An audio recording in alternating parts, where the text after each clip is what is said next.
Briefing ഉണ്ടാകണം അണ്ട് point briefing ഉണ്ടാകണം. ഇപ്പോൾ മറക്കൂട്ടമെങ്കിൽ എന്ത് ചെയ്യണം, ശബരിപീഠമെങ്കിൽ എന്ത് ചെയ്യണം, SM സെക്ടറെങ്കിൽ എന്ത് ചെയ്യണം, അതുപോലെ നടബന്ധനങ്ങൾ എന്ത് ചെയ്യണം, ഇപ്പോൾ കൊടിമരം എന്തെങ്കിലും ചെയ്യണം. ഓവറോൾ ബ്രീഫിംഗ് ചെയ്യുക. ഓവറോൾ ബ്രീഫിംഗ് ചെയ്തിട്ട് സ്പാട്ട് ബ്രീഫിംഗ് ചെയ്യുക. സ്പാട്ട് ബ്രീഫിംഗ് മീൻസ് അതാത് പോലീസ് ഉദ്യോഗയുടെ സ്ഥലത്തിൽ ആ സ്പാട്ട് ബ്രീഫിംഗ് ചെയ്തിട്ട് ഇമ്മീഡിയറ്റ് ആയിട്ട് ജോലി തുടങ്ങുക. കാരണം നമ്മൾ കൂടുതൽ ഡിലേ വരുത്താൻ പാടില്ല. അപ്പോൾ ഞാൻ പറഞ്ഞത് മനസ്സിലായില്ല. Don't make it delay. Immediately after this briefing all of you എല്ലാവരും അവരുടെ ഡ്യൂട്ടി സ്ഥലത്ത് ചെല്ലുക, ഇൻക്ലൂഡിങ് എല്ലാ ഫേസിലും ചെല്ലുക. ചെന്നിട്ട് അവർ ഓവറോൾ ബ്രീഫിംഗ് ശേഷം പോയിന്റ് ബ്രീഫിംഗ് നിർത്തുക. ദെൻ ആ കൺസേൺ ടേണിലുള്ളവർ മാറി മാറി ജോലി ചെയ്യുക. ഓക്കെ.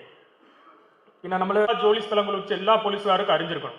ഈ ഹോസ്പിറ്റൽ എവിടെ ഉണ്ട്, അനൗൺസ്മെന്റ് സിസ്റ്റം എവിടെ ഉണ്ട്, ഈ മറ്റേ അപ്പ അറവണ കൗണ്ടർ എവിടെ ഉണ്ട്, എവിടെ സിവിൽ ദർശൻ കാണാൻ പോകാൻ വഴിയുണ്ട്, ഇതൊക്കെ എല്ലാവർക്കും അറിഞ്ഞിരിക്കണം. അപ്പോൾ അത് ആരെങ്കിലും എന്തെങ്കിലും ചോദിച്ചാൽ നിങ്ങൾ പറയേണ്ടതാണ്. നിങ്ങൾ ചോദിച്ച് എനിക്ക് അറിയുന്നില്ല, എനിക്ക് പറയാൻ പറ്റില്ല, അങ്ങനെ ആരും പറയാൻ പറ്റില്ല.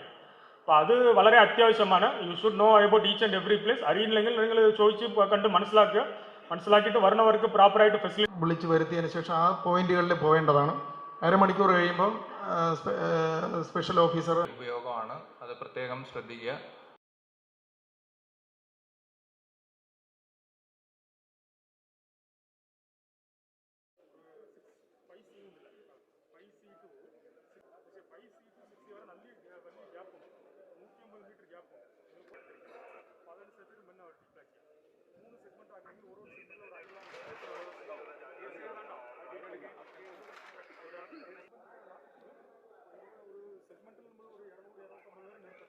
അവർ തന്നെ വാഷ്റൂം പോകണമെങ്കിൽ ഇവിടെ പോകണം. കേട്ടോ, പിന്നെ ഭക്ഷണം അവൻ്റെ കൗണ്ട് നോക്കിയിട്ട്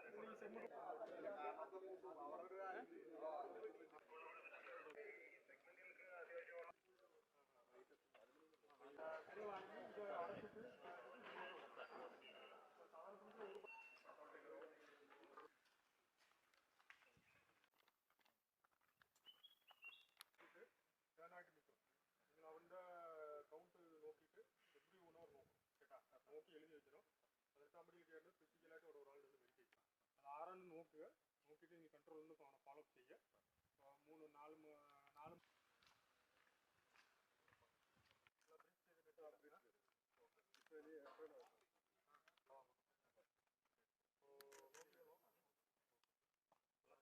ഗ്യാപ്പ് ഇല്ലാതെ സെക്ടറിൽ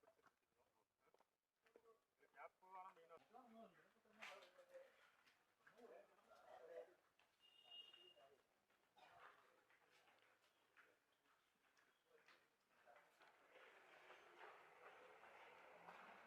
കറക്റ്റായിട്ട് ഇതിൽ സെഗ്മെന്റ് ആയിട്ട്